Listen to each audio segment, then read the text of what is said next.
Good morning and happy Tuesday. I'm Carson Courier with your Unscripted on 13 Plus. We do want to begin with a live look onto the White House this morning, where a freeze on almost all federal financial assistance is just hours away.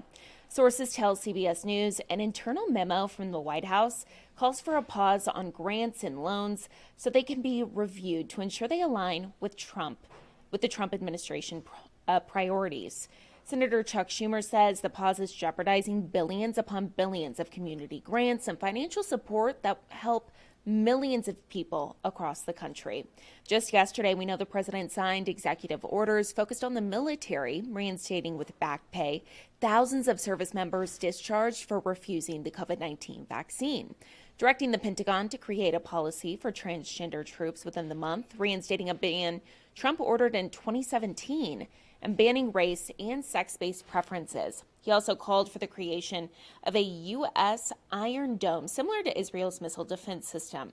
This comes as the White House has closed the door to hundreds of asylum seekers hoping to come to America legally, as hundreds of undocumented migrants have been arrested over the past few days. Now, we do want to take this opportunity to show you this full screen right here. You can see the QR code on your screen. For all of your latest breaking news updates, whether it be with the Trump administration or anything here locally or really across the nation or the world, you can scan this QR code and download our 13 News mobile app. You can actually customize your alerts. You get notifications on the top stories. And we also have live coverage of breaking news. So all you have to do is scan that QR code on your screen, or you can go to your app store, whether it be the Apple App Store or Google Play, and search KOLD. It'll pop up right there in your app store. Taking a live look outside on your Tuesday morning from Mount Bigelow, you can see very cloudy to start off your Tuesday. I was going to say Monday. It is Tuesday. We don't want to go in reverse, friends. That's not, well, we have something to look forward to. We next do. Monday, We though. do. Very true. But big changes on the way right now. We have 13 First Alert forecaster Allie Potter tracking the latest. Yeah, so those temperatures are really going to start to cool on down, folks. 41 degrees in Tucson and Sierra Vista. 43 if you're in Marana. 37 for you in Safford. Our radar is dry and clear at this very moment. We're not tracking those storms. However, after 2 o'clock, we do have a 30% chance by 4, a 30, 40 by 6, 8, and then 10 o'clock this evening, and a better chance tomorrow. Let's focus on today, though, after 2 o'clock. Those storms making their way, passing through the region from the north and from the west. Again, this is for really the Tucson metro area. If you're in Santa Cruz or Cochise County, you'll be in the clear. But a different story, though, tomorrow. Here's around Wednesday afternoon.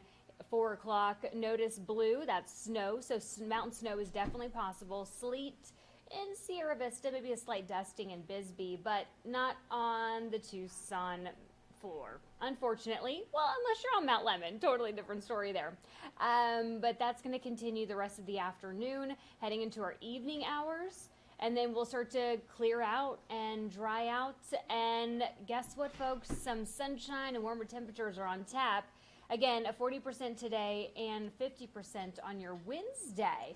I want to show you a couple different models, though, because a lot of folks are going, well, how much rainfall could we get? Well, this is more of our American model. It's called our GFS model. 0.13 of an inch for Tucson. Okay, a different model. This is our European model. It's being more promising. It has a positive outlook on these storms. 0.32 of an inch for Tucson. And this is between today and then through Thursday. A lot can change, of course, between now and then, but I just wanted to show you those models because some are saying a little bit, some are saying a little bit more. It's not going to be a complete soaker at all. However, hopefully, fingers crossed, we get some measurable rainfall. 40% chance today in Tucson, 20 for Nogales, 60 degrees today in Tucson, the 50s for everybody else. Your 7-day forecast includes a First Alert Action Day tomorrow due to that high chance for storms. But Carson, we're going from 54 degrees on Wednesday and jumping to 85 by Monday. Oh my gosh. First of all, I just think of my allergies because anytime there's a huge fluctuation in temperatures, but on the positive side, 85 degrees, hey, I'll take it. Nice. I can't wait. That's going to be such a great day. And it was funny this morning. I was looking at the models. I'm like, wait, I know I'm half asleep.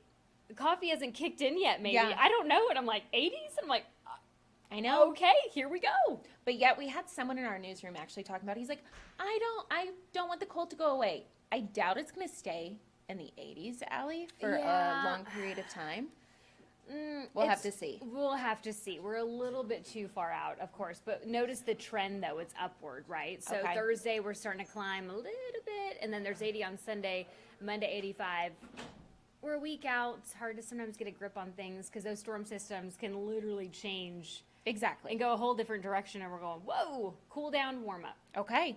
We'll keep watching it. Yep, Thank absolutely. you, Of course. Allie. Meanwhile, listen to this. Imagine running 7 marathons around the world, all within 7 days. Yes, you heard me correctly. It is soon to be the reality for a woman in southern Arizona here. We have Andres Rendon with us this morning. Andres, tell us a little bit about Molly here, her goals, and what she's going to be doing. It's actually just a huge feat for sure. Molly Sheridan, oh my gosh, she is a remarkable woman taking on 7 marathons in 7 days consecutively in 7 different continents, all 7 continents actually. So funny thing about her, she started running ultra marathons, which is usually around 50 to 100 miles, so at least 4 times the distance of a normal 26.2. She started running when she was actually 50 years old. What she told me was that same year she suffered a stress fracture, and the doctor told her, sorry, running is no longer an option. And you know what? I think, we always say don't ignore doctor's advice. I think this time it kind of worked out in her favor. She ignored the doctor's advice, and turns out that after that she has run over 80 different races all across the world. And for this one, it's a little bit special because she was supposed to run in Antarctica, which is actually the first stop of the World Marathon Challenge way back in, I believe, 2012 or 2013. Funding fell through, so this is kind of her redemption year where she's able to go to not only Antarctica but different countries, including Spain. She's going to the United Arab Emirates. There we go. There we go. She's going to Brazil, Australia, and then she's ending it all here in Miami, in Florida. So definitely, this is just an exciting race, I have to say. It's very inspiring.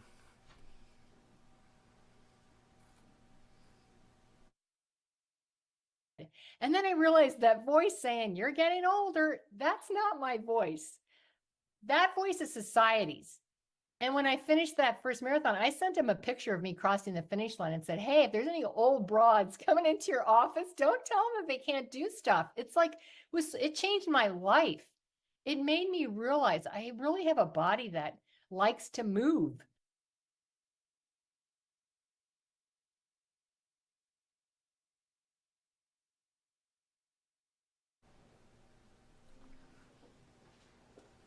How cool was that, right?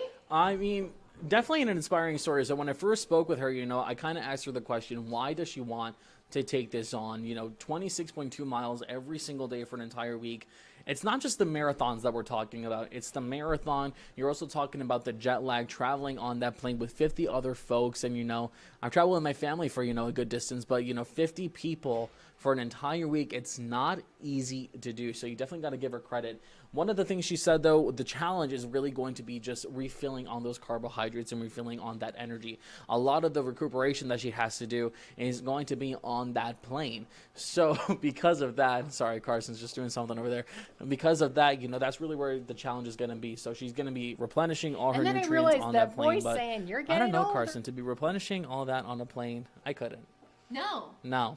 I couldn't even run a marathon myself. Like 1 mile, 2 miles, sure, I'll be panting. Yeah. But sure, a marathon in 7, can you do it? No. I've been talking about for a long time how I want to run a half marathon, and I'm still working my way up to that.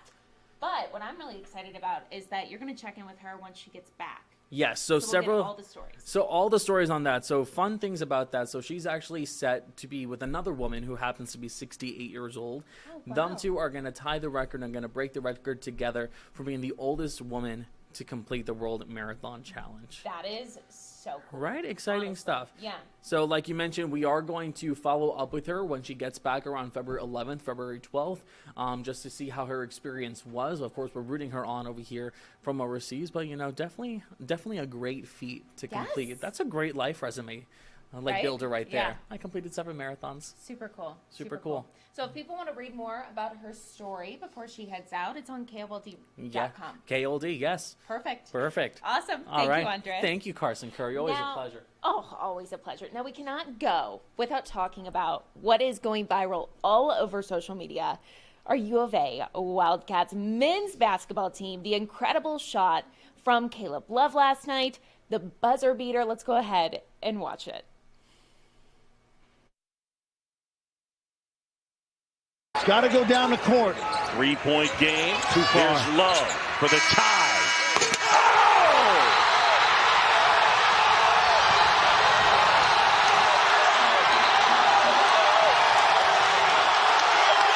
Into the paint, looking for some help. Love will try again. And hit again.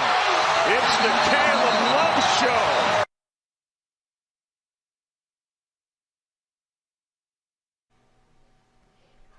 Absolutely incredible. It is what Caleb Love is calling the best moment of his life. University of Arizona Wildcats, they stunned number 3 Iowa State last night in that huge overtime win.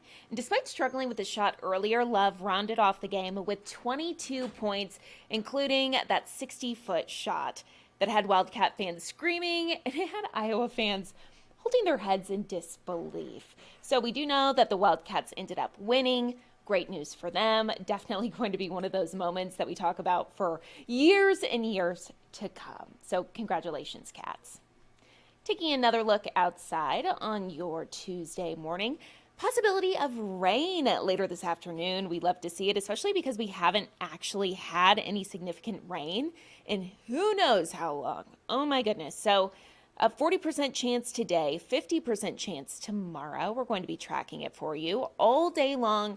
Also, make sure to download our 13 First Alert weather app. It's really nice. You can put in your exact location. It sends you push alerts whenever it starts raining near you, or whenever there's a storm near you, or whenever there's a warning or a First Alert action day. So again, you can find that in the Apple App Store.